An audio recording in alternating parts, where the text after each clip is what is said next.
7인의 사무라이라고 들어보셨어요? 미국의 매그니피선트 세븐은 아마 다들 들어보셨을 텐데, 미국 경제를 이끄는 마이크로소프트, 아마존, 애플, 알파벳, 엔비디아, 또 메타, 테슬라를 두고 매그니피선트 세븐이라고 부릅니다. 그런데 무너져버렸던 일본 반도체가 다시금 살아나고 있습니다. 최근에 나왔던 한 메이저 언론사의 일면인데요. 미일 반도체 속도전, 잃어버린 30년이 지워졌다.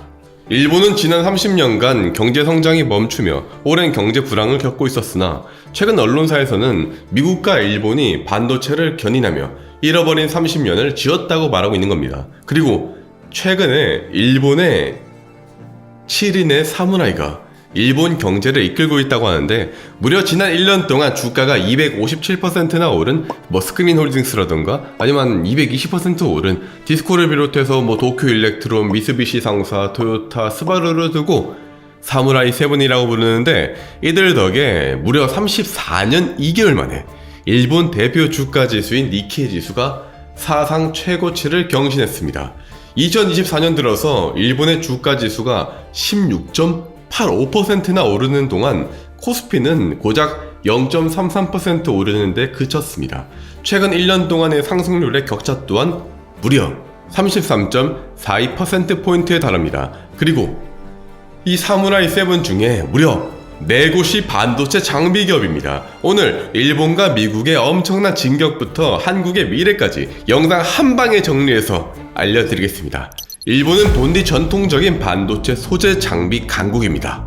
하지만 반도체를 잘 만드는 것은 잘 못해요. 과거 일본이 반도체를 휩쓸던 전성기 시절, 미국은 일본의 반도체 경쟁력을 묶어버렸고, 적의 적은 친구라면서 삼성전자에게 D램 제조 기술을 비롯하여 지원들을 아끼지 않았습니다. 이후 결과를 보면 우리나라는 전세계 최고의 메모리 강국이 되었고, 다들 알다시피 일본 반도체는 무너졌죠. 즉, 여전히 일본은 반도체는 잘 못 만들어요. 그런데 이렇게 못 만드는데 왜 일본이 살아나고 있는가 쉽게 설명드리면요, 요리는 못하는데 요리 재료랑 도구는 전세계에서 일본이 최고 수준이기 때문입니다. 삼성전자의 경기현 사장님을 비롯하여 차세대 연구를 담당하는 송재혁 사장님, 라인 기술을 총괄하는 남서구 사장님, 소부장 구매를 총괄하시는 박진영 부사장님 등 삼성전자의 핵심 고위 임원분들께서 모두 얼마 전에 일본으로 출장을 가셨어요. 왜냐? 언론사들은 그렇게 추측을 해요. 일본은 본인들이 요리는 못하는데 재료랑 도구만큼은 기깔나기 때문입니다. 이를 알고 있는 일본은 전세계 최고의 요리사들을 본인들의 땅으로 불러왔습니다. 누굴까요? 바로 TSMC입니다. TSMC의 새로운 공장이 일본의 구마모토현에 위치하고 있습니다. 이 공장은 일본과 대만의 동맹을 상징하고 있는데, TSMC와 일본의 반도체 기업의 합작사인 JSSM이 운영을 하고 있습니다. 언론은 1980년대 세계 최강의 반도체 국가였다가 한국과 대만을 패배하여 몰락했던 일본이 대만과 손잡고 부활하는 일본 반도체의 부활을 상징한다고 지금 보도를 하고 있을 정도죠. 참고로 일본 정부는 TSMC의 공장에 보조금으로 약 4조 원을 지원할 정도로 엄청나게 열정적이었어요. 그리고 또 제가 최근에 국내에선 아마 처음으로 엔비디아에 직접 방문해서 보여드렸던 이 영상에서도 엔비디아는 명실상부 시가총액 세계 1위 반도체 기업이 되었는데, 못 보신 분은 지금 오른쪽 상단의 카드를 통해 한 번 더 봐주시면 왜 엔비디아가 세계 최고가 되었는지 알 수 있을 겁니다. 여하튼 엔비디아의 이런 AI 혁명에서 반도체는 필수이고, 반도체 제조 장비를 공급하는 일본 기업들의 주가가 2배에서 3배 가까이 막 오르면서 일본 경제의 상승세를 이끌었죠. 즉, 역시 답은 반도체다. 아무튼 정치 경제적으로 미국과 중국의 갈등으로 인한 반사 이익이라든가 엔저로 인한 외국인 투자금 영향도 있겠지만, 이 부분은 경제 분야라서 제 전문 분야는 아니라서 잘 모르고요. 아무튼 중요한 점은 일본 정부의 전폭적인 지지 아래 일본이 잃어버린 30년에서 탈피하고 있고, 우리나라는 아쉽게도 좀 미적지근하다는 점입니다. 언론사들은 이 반도체 랠리에서 한국만 왕따를 당하고 있다는 내용을 최근 들어서 계속해서 내보내고 있을 정도니까 일본 반도체의 반격이 이제 체감이 되시리라고 생각합니다. 그리고 이제 가장 중요한 부분, 이 흐름을 만들고 있는 것은 바로 미국입니다. 2024년 2월 21일 세너제이에서 인텔이 컨퍼런스를 열었는데요. 여기서 있었던 일들이 굉장히 인상 깊습니다. 인텔의 CEO는 대놓고 인텔이 반도체 분야 리더십을 재건할 것이며 모든 AI 반도체를 제조할 것이라고 말했습니다. 미국이 반도체 설계부터 제조 등 모든 것들을 장악하겠다는 의도죠. 실리콘은 실리콘밸리에서 이루어지도록 만들겠다는 겁니다. 원래 반도체는 미국의 기술이에요. 과거 일본은 미국의 기술을 미국에 팔면서 미국을 이길 수 있다는 오만함을 가졌고 미국에게 제재를 당했습니다. 이제 미국은 다시 본인들의 기술을 본인들의 땅 위에 재건코자입니다. 이뿐일까요? 이번 인텔 컨퍼런스에 등장한 예상 밖의 두 인물이 있습니다. 바로 전세계 시가총액 1위 마이크로소프트의 CEO 사티아 나델라입니다. 그는 인텔을 돕겠다고 밝혔고 인텔에게 생산을 의뢰할 것이라고 말했죠. 한 명 더, 바로 오픈AI의 샘 알트먼입니다.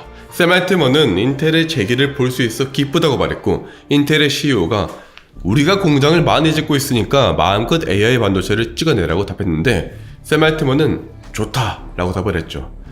미국 정부가 나서서 미국 기업들을 밀어주고 있는 상황입니다. 실제로 인텔은 차세대 EUV 장비인 하이NA를 가장 먼저 선점을 했어요. 쉽게 말해서 세상에서 가장 우수한 요리 도구를 가장 먼저 가져갔다는 뜻입니다. 즉, 현재 한국의 상황을 한마디로 말하면 기울어질 대로 기울어진 운동장 위에서 경쟁을 하고 있는 것이라고 요약을 할 수 있겠습니다. 지금까지 제 영상을 보고 앞으로 대한민국 반도체의 미래에 대해 궁금하시거나 한국 기술들을 한방에 정리하고 싶은 분들은 제가 쓴 이 K반도체 대전략을 한번 보시는 것도 추천을 드립니다.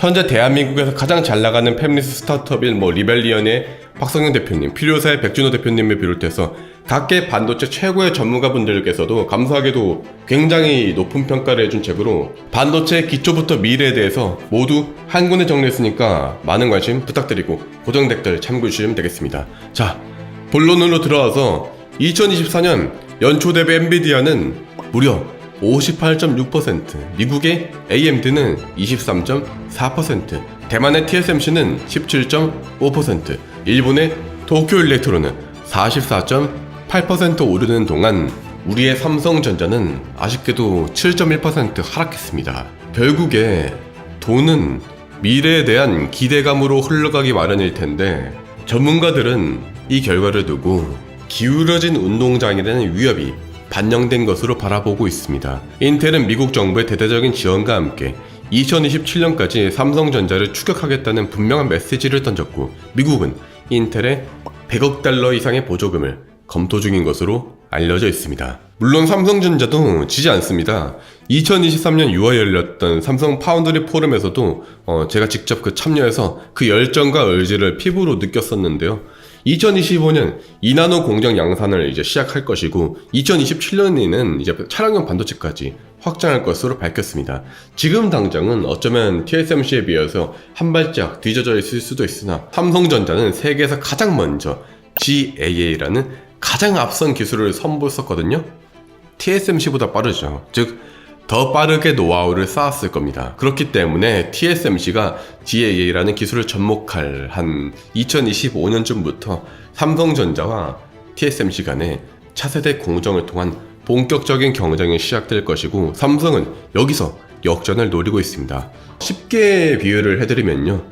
현재까지의 유행은 소금빵 만드는 기술이었어요. 여기서 TSMC는 삼성전자보다 한 발 앞서 있었어요. 하지만 내년부터 유행은 소보로가 될 것이고 소보로를 TSMC보다 훨씬 더 먼저 만들고 있었던 삼성에게 아무래도 역전의 기회가 올 것이라는 분석인 거죠.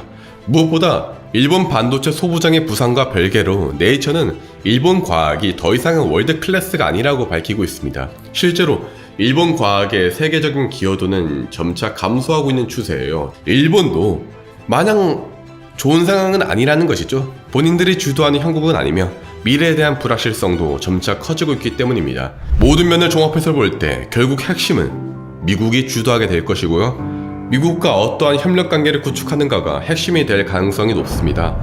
미국의 엔비디아와 HBM이라는 협력 관계를 잘 구축한 SK하이닉스가 떠오르고 있는 다크호스가 되고 있듯이 말이죠. 저는 사실 삼성전자 아니면 SK하이닉스뿐 아니라 우리나라의 다양한 반도체 기업들이 미국과 다양한 협업 관계를 구축했으면 좋겠습니다. 삼성전자라던가 SK하이닉스는 너무나 잘 알고 있지만 서울반도체, 세메스, 동부하이텍, 대덕전자, 퓨리오사, 리벨리온 이런 기업들은 상대적으로 익숙하진 않잖아요. 여하튼 오늘은 여기까지이며 대한민국 반도체 부상과 초격차를 향한 도전을 대한민국 기술 유튜버로서 진심으로 기다리고 응원하겠습니다. 그럼 다음 영상에서 뵙겠습니다. 감사합니다.